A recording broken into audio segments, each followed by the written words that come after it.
et ses conséquences. Frère Meshach, c'est bon, tu te débrouilles bien, bien que le pasteur les aime bien. Hein? Va avec la soeur là-bas.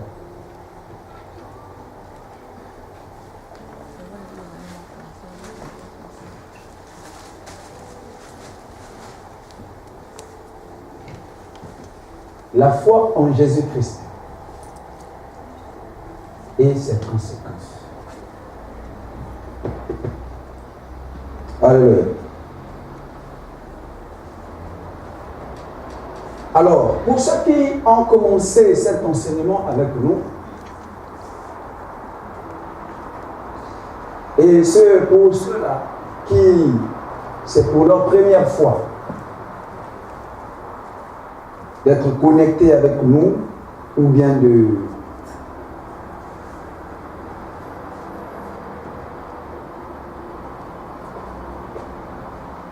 d'être ici présent.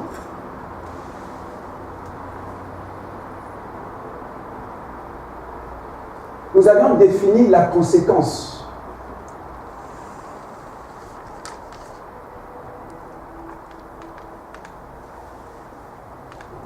Comme une suite qu'un fait ou une action peut produire. Alléluia. Autrement dit, une conséquence est un résultat.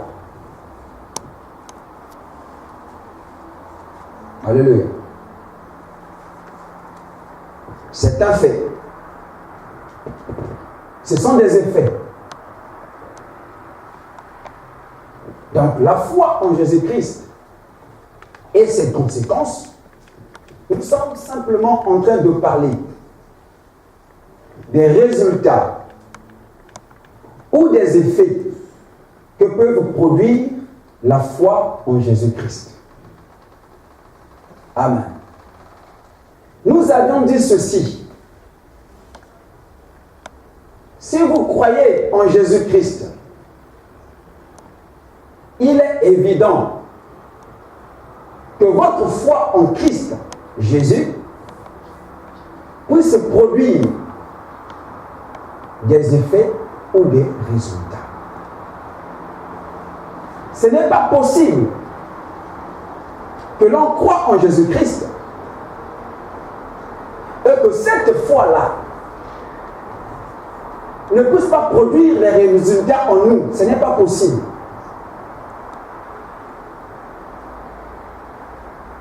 Alléluia. Et nous avons dit ceci, que le premier résultat, la première conséquence que produit notre foi en Jésus-Christ, selon les Écritures, selon le texte que nous venons de lire, la première conséquence, c'est la nouvelle naissance. Je m'explique. La parole dit que quiconque croit que Jésus est le Christ. Nous avions expliqué en long et en large ici ce que c'est le Christ. On ne va pas encore revenir là-dessus. On avait dit que littéralement, le Christ veut dire celui qui est oint. Mais il ne s'agit pas seulement de croire que Jésus est oint. Parce que le Christ a plusieurs dimensions. Mais la dimension du Christ, dont on nous demande de croire ici, c'est la dimension de Christ comme le Sauveur. Alléluia.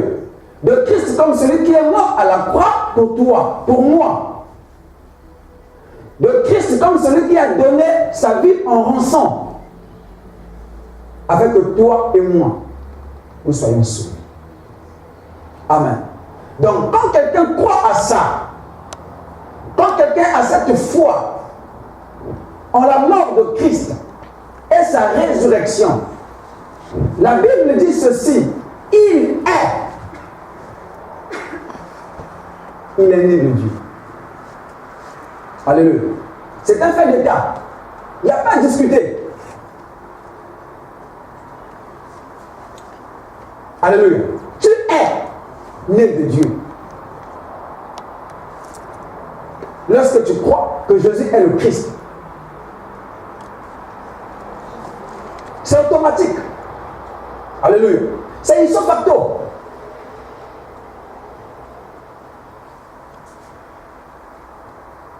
C'est du tic au tac. Alléluia. Ça, on n'attend pas que quelqu'un puisse commencer à produire les fruits dignes de la repentance ou bien commence à produire les résultats d'un bon. Non, c'est automatique. J'ai expliqué ici qu'aujourd'hui, quand un enfant naît, qu'est-ce qu'il fait de cet enfant? Qu'il soit membre de cette famille. C'est le fait qu'il est venu au monde. C'est le fait qu'il soit né. Alléluia. Pour qu'on dise de lui qu'il est membre de cette famille, on ne va pas attendre que l'enfant puisse grandir ou puisse recevoir l'éducation de la famille. Non.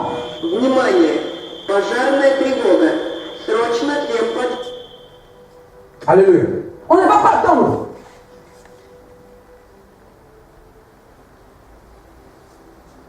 Est-ce que tu as attendu recevoir l'éducation de votre famille pour que tu sois membre de votre famille? Alléluia. Et dès qu'un enfant vient au monde, c'est tout le monde, c'est toute la famille qui vient le rendre visite. Il ne connaît encore rien de cette famille. Rien, ni leur race, ni quoi que ce soit. Rien, il n'a encore aucune culture de leur famille. Mais il est déjà déclaré enfant de là. Il porte même déjà le nom de là. Donc il a tous les droits que lui procure cette famille. Vous avez suivi la télévision? Il n'y a pas très longtemps, là, le bébé royal est né. Alléluia. Alléluia. Mais regardez comment on a sonné. On a fait les rituels. Qu'est-ce que cet enfant-là connaît de la famille royale? Qu'est-ce qu'il connaît? Il ne connaît rien. Mais va le toucher.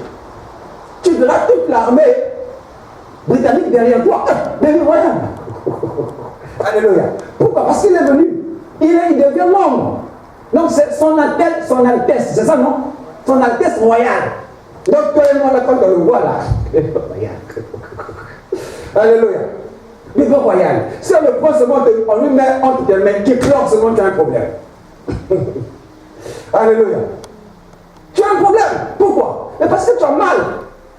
Tu es obligé, quand il est entre tes mains, tu veilles à ce qu'il ne pleure pas. On peut te faire tout un procès. Parce que le bébé royal a pleuré. Alléluia. C'est pour te dire qu'on n'attend pas à avoir la culture de cette famille pour devenir enfant de la famille. Non. La culture de la famille vient avec le temps. Alléluia. Donc, le premier jour que tu as reçu le Christ, tu es né de nouveau. Ton droit de naissance d'appartenir à la famille de Dieu, c'est la foi que tu as en Jésus. Donc, tu es né de nouveau. Tu deviens enfant de Dieu. Voilà la première conséquence.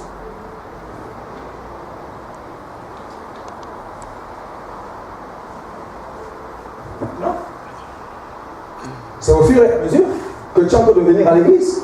Qu'on est en train maintenant d'apprendre l'éducation chrétienne. Qu'on t'apprend maintenant la culture chrétienne. Qu'on t'apprend maintenant la vie chrétienne. Alléluia. Mais on va t'apprendre la vie chrétienne tout en étant déjà enfant de...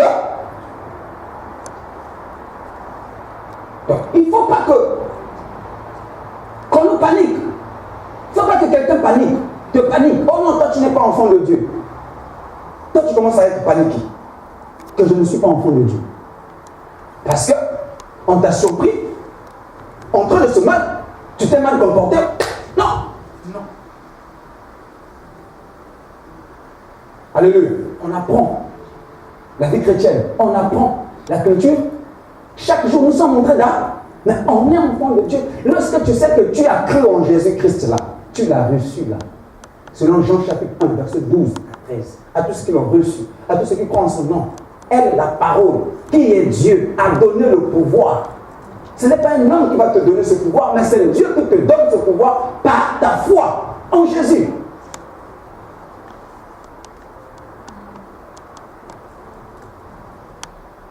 Alléluia. Donc, voilà la première conséquence. Alors, la deuxième conséquence que nous avions vue, c'est l'amour de Dieu. Amen. Parce que les Écritures disent, quiconque croit que Jésus est le Christ est engendré de Dieu,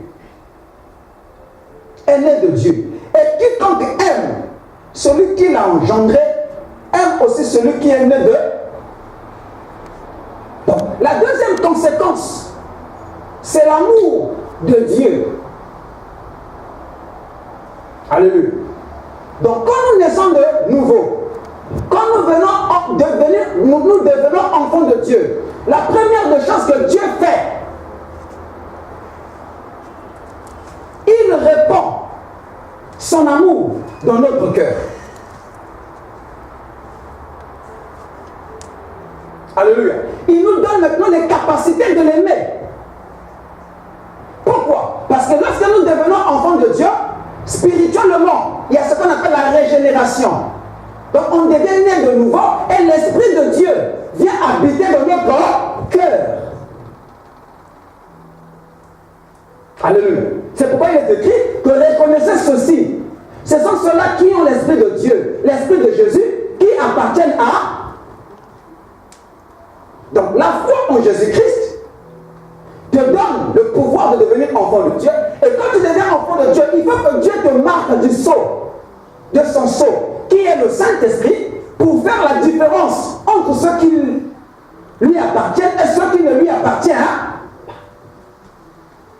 pas. Alléluia. Et ceux qui appartiennent à Dieu, cette différence se fait par le Saint-Esprit qui vient habiter dans ton cœur.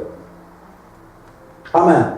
Et quand le Saint-Esprit vient habiter dans ton cœur, quand le Saint-Esprit vient habiter dans notre cœur, il arrive pour une mission. La première mission, c'est que nous puissions aimer Dieu. Alléluia. Alléluia. C'est que nous puissions aimer. C'est pourquoi tu remarqueras que depuis que tu es devenu enfant de Dieu, tu n'as plus la difficulté pour lire la Bible. Hier, la Bible, c'était vraiment toute une histoire pour toi, pour lire. Mais aujourd'hui, non. Alléluia. Et tu te poses des questions. Mais d'où me vient ce pouvoir? Mais non, c'est le Saint-Esprit que Dieu t'a donné par la nouvelle naissance qui te donne cette capacité-là. Écoutez la parole de Dieu. Ce n'était pas ton affaire. Tu deviens sensible. Écouter les chants chrétiens. Ce n'était pas ton affaire. Mais tu deviens sensible. Venir à l'église, ce n'était pas ton problème. Mais tu vois que ça fait maintenant partie de toi. Ça fait partie de ta vie. De telle sorte que quand tu ne viens pas à l'église, tu es mal à l'aise.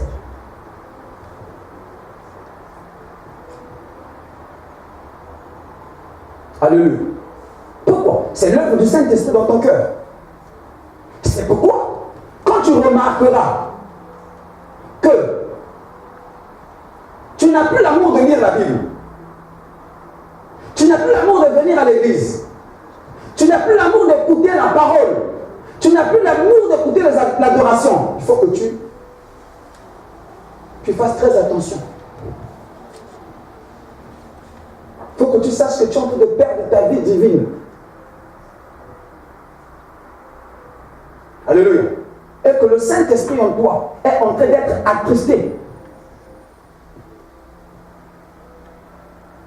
Parce que quand Dieu est en toi, quand Dieu est le Saint-Esprit en nous, la première des choses, ce sont ces choses-là.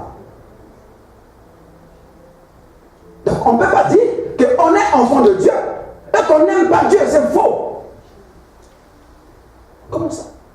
C'est naturel. C'est pas du forcing. Parce que tu as le sang de Dieu. Tu as le gène de Dieu. J'ai dit le dimanche passé ici, est-ce que tu as des difficultés pour aimer tes parents? Qui a des difficultés ici pour aimer ses parents? C'est naturel. Cet amour-là est. Pourquoi? Parce que ce sont tes parents. Donc l'amour pour Dieu aussi doit être naturel. Parce que ce sont Dieu est notre parent. Quand on n'aime pas Dieu, il faut te poser des questions. Alléluia. Et c'est vrai que l'amour a des dimensions. Alléluia. Tous nous n'aimons pas Dieu de la même façon. L'amour a des dimensions. L'amour grandit. Mais comment l'amour grandit? C'est en l'entretenant. Alléluia. C'est en dialoguant avec la personne. C'est en disant les belles paroles à la personne. Alléluia. Donc notre amour aussi pour Dieu grandit. Mais comment notre amour pour Dieu grandit? C'est en écoutant la parole de Dieu. Alléluia. C'est en restant dans la présence de Dieu. C'est en méditant la parole de Dieu. Quand nous sommes en train de méditer la parole de Dieu, quand nous écoutons la parole, quand nous écoutons les adorations, quand nous prions, il faut que tu saches que tu es en train de faire quoi? D'entretenir ton amour. Plus tu pries, plus tu médites, plus tu t'accroches à Dieu, plus tu verras que ton amour pour Dieu va commencer à faire quoi?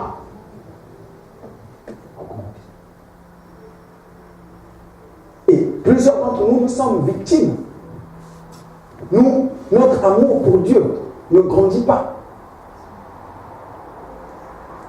Tu remarqueras que lorsque tu avais connu le Seigneur, tu as un autre amour.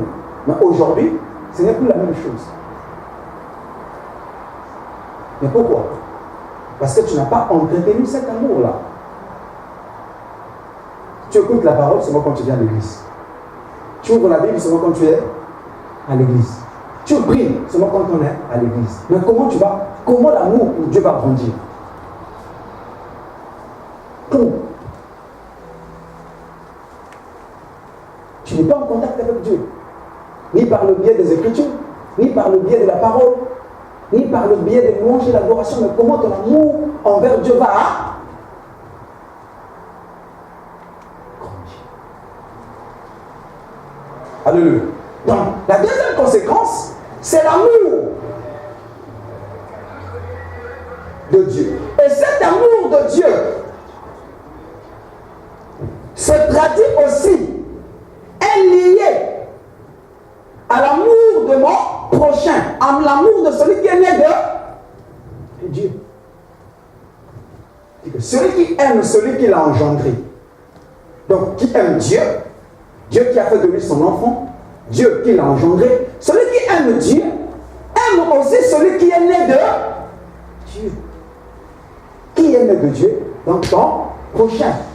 Le chrétien. Alléluia. Question. Est-ce que les gens de la même famille, est-ce que tu as des difficultés pour aimer ton frère ou ta soeur de la même famille?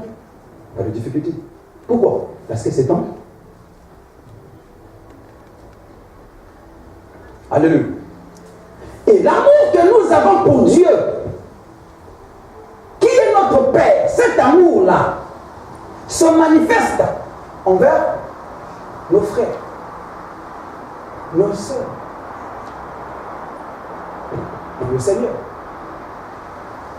Donc, ton comportement envers ton frère dans le Seigneur, envers ma sœur dans le Seigneur, mon comportement envers mon frère et ma sœur dans le Seigneur, va prouver si réellement j'aime Dieu ou je n'aime pas Dieu.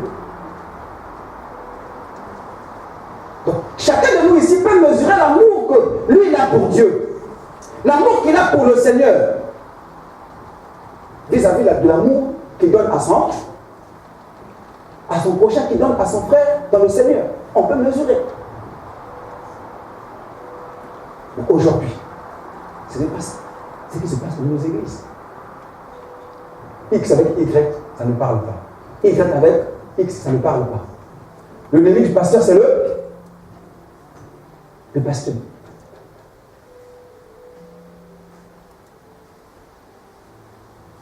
C'est rare de voir les pasteurs être ensemble, les pasteurs collaborer. Il y a un problème. Alléluia. Il y a un problème. Alors, que dit la Bible? 1 Jean chapitre 4, verset 20.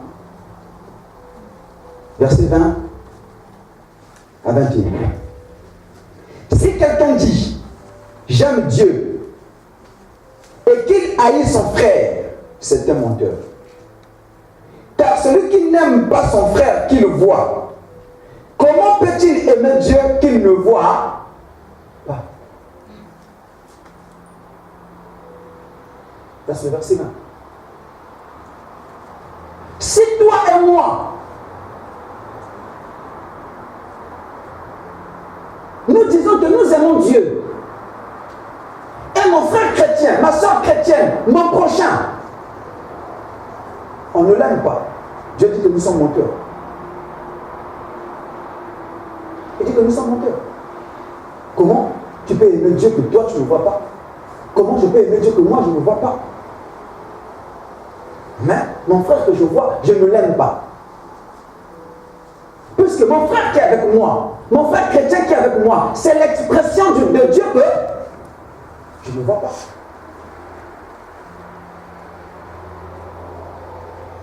Alléluia. Et donc vous remarquerez que ces deux choses-là sont liées. Nous allons remarquer ça, que ces deux choses-là sont liées. Là où il y a l'amour de Dieu, automatiquement il va avoir l'amour des enfants de Dieu. Il ne peut pas avoir l'amour de Dieu et sans l'amour des enfants de Dieu, c'est faux. L'amour de Dieu et l'amour des enfants de Dieu, l'amour du prochain va de pair. Alléluia. C'est pourquoi lorsque vous lirez dans Matthieu chapitre 23, à partir du verset 36 jusqu'à 39, répondant à la question de savoir des pharisiens, Maître, quel est le plus grand commandement de la loi? Les pharisiens allaient savoir quel était le plus grand commandement de la loi. Donc, toute la loi là, quel est le commandement le plus grand? Qui est au-dessus de tout? Au-dessus de tu ne voleras pas, tu ne mentiras pas, tu ne commettras pas l'adultère, tu ne te prosterneras pas devant d'autres images, au-dessus de tout ça.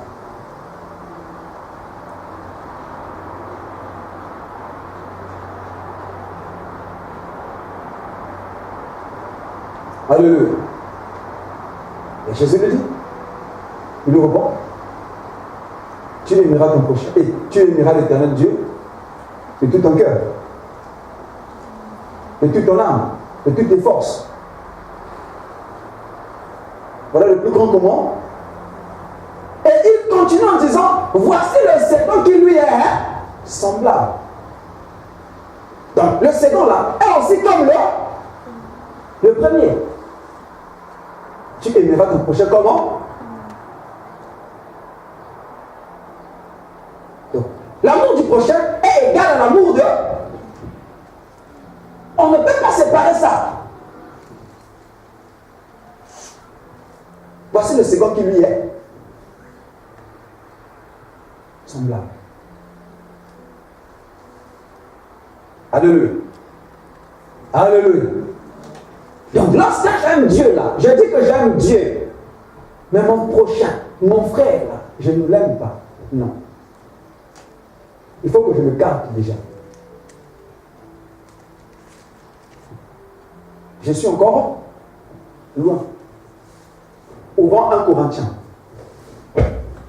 chapitre 13.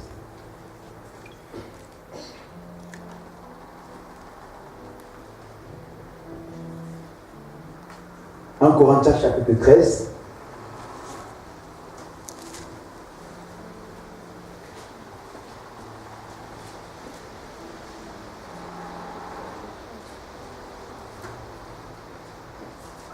Le verset 1 jusqu'à 13. On va y aller pas à pas. Écoutez ce que la parole dit. Je peux parler les langues des hommes et les langues des hommes et les langues des anges. Mais si je n'aime pas les autres, je suis seulement une cloche qui sonne, une cymbale bruyante. Amen. Je peux parler les langues des anges ou des hommes. Je parler en langue Il y a deux sortes de parler en langue. Il y a le parler en langue des anges, le langage des gens que nous parlons, et le langage des hommes. Le Saint-Esprit peut descendre sur toi, tu ne connais pas l'arabe, tu commences à parler en arabe. Alléluia. Langue des hommes. C'est cette langue-là que les apôtres ont parlé le jour de la Pentecôte. Parce que plusieurs de ceux-là qui étaient venus les entendaient dans leur langue maternelle. Amen. Donc je peux parler ces langues-là. La langue des anges, c'est un don. Alléluia.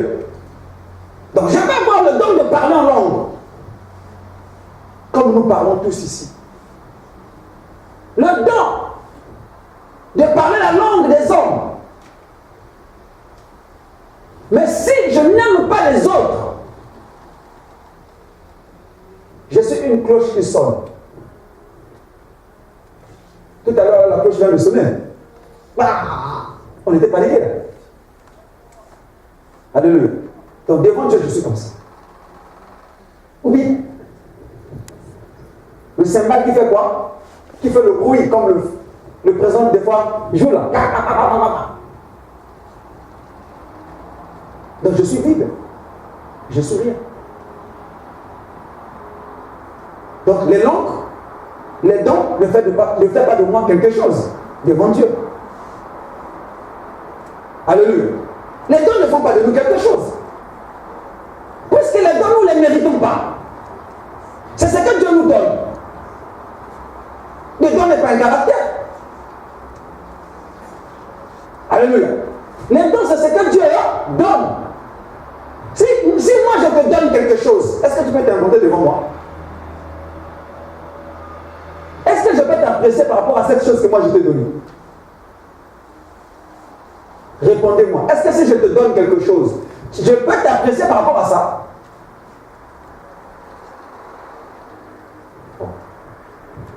Répondez-moi.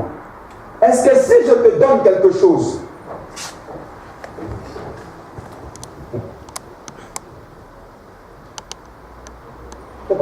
si je te donne ça, c'est mon frère à la base, mais est-ce que je peux dire que tu es excellent par rapport à ça? Comment? Non. Tu n'as pas compris le sens de la phrase.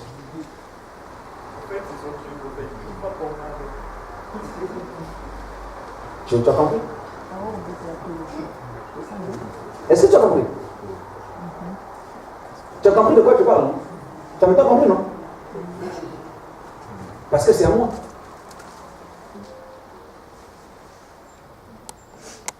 Mais Dieu peut nous apprécier par l'amour. Parce que l'amour, c'est quelque chose que nous développons en... C'est une décision que nous prenons d'aimer. Aimer, c'est une décision. C'est une décision. C'est un caractère. Je décide, moi, de faire quoi? D'aimer. C'est pas facile, frère.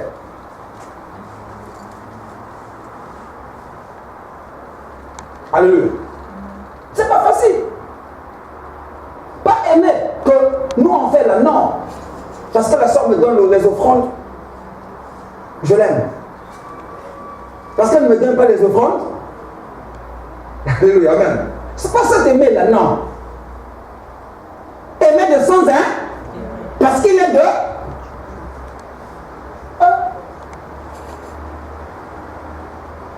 Tu comprends que c'est une décision. Alléluia. Donc, arrêtons aujourd'hui, parce que le fait que nous parlons en langue, on se voit grand. Non. C'est un don. Ta grandeur, ma grandeur, est mesurée par là l'amour que j'aurai de mon prochain. C'est ça qui mesure notre grandeur. Est-ce que la grandeur de Jésus se mesure par ses dons? Par l'amour qu'il a eu envers eux. Il s'est livré lui-même. C'est ça qu'on te reste comme faut voir. Est-ce qu'avant que Christ n'arrive, des miracles ne se faisaient pas? Moïse a traversé la mer, a divisé la mer rouge. Mais ça n'a pas convaincu les gens. Alléluia. Une seule chose peut convaincre les gens. C'est l'amour.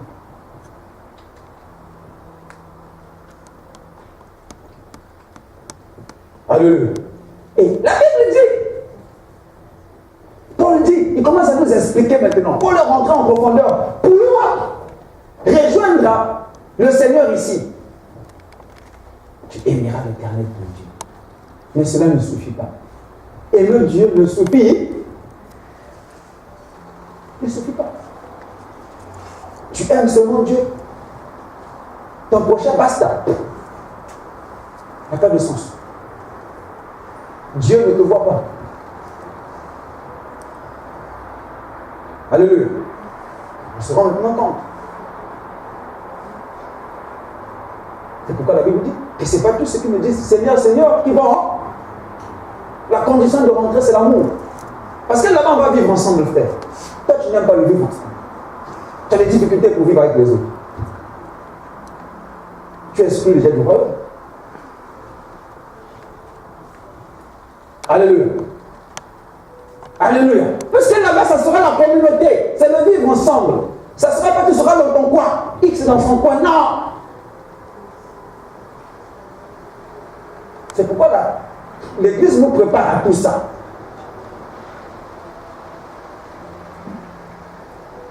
Alléluia. Et le Saint-Esprit apporte ça dans nos cœurs. Lorsque nous avons reçu le Christ. Lorsque nous sommes nés de nouveau. Ce que je dis là n'est pas le mensonge. Il y a des gens entre nous ici. Avant que tu ne reçoives le Christ, tu n'aimais pas les gens. Tu ne restais pas avec les gens. Vrai ou faux? Tu gorgeais les gens. Tu primais les gens. Alléluia. Mais depuis que tu as reçu le Christ, tu vois maintenant que les gens ont maintenant le sens. Alléluia. Tu peux les saluer. Il n'y en a qui ne s'approchaient pas des gens. Lui, il a quoi? D'abord, pour qu'il s'approche de toi, il faut que tu aies quelque chose. Lui, il a quoi? Donc, lui, il s'approchait seulement des gens qui avaient quelque chose. Lui, il a quoi? Donc, la première réaction, tu as quoi? Même on te salue là, tu ne reprends pas mon salut parce que je n'ai rien. Alléluia. Mais depuis que tu as reçu le Christ, là, tu vois que tu deviens. Hein? Moi, je connais des gens qui ne recevaient même pas les gens chez eux, qui ne supportaient pas la présence des gens. Mais depuis qu'il est devenu chrétien, sa maison devient ouverte au frère. Alléluia. Pourquoi? Mais parce que Dieu ne peut pas venir dans ton cœur. Elle laissait ton cœur indifférent. Le jour que Christ est venu dans la maison de Zachée, qui représente le cœur de Zachée, on a vu ça avec vous. Zachée a fait quoi? Lui qui était un escroc, il a dit Seigneur, tu sais, je vais donner la moitié de mes biens aux. Zachée a pris maintenant à partager aux pauvres. Lui, qui n'avait jamais partagé. Alléluia. Lui qui n'avait jamais appris à partager, il avait seulement appris à voler, à escroquer. Donc à amasser pour lui-même. Mais le jour-là, alléluia, quand l'amour de Dieu est rentré dans son cœur, il a appris maintenant à faire quoi à part. Il dit, je donne la moitié de mes biens aux pauvres. Alléluia. Et si j'avais fait du tort à quelqu'un, je fais quoi? Je vais le rendre au.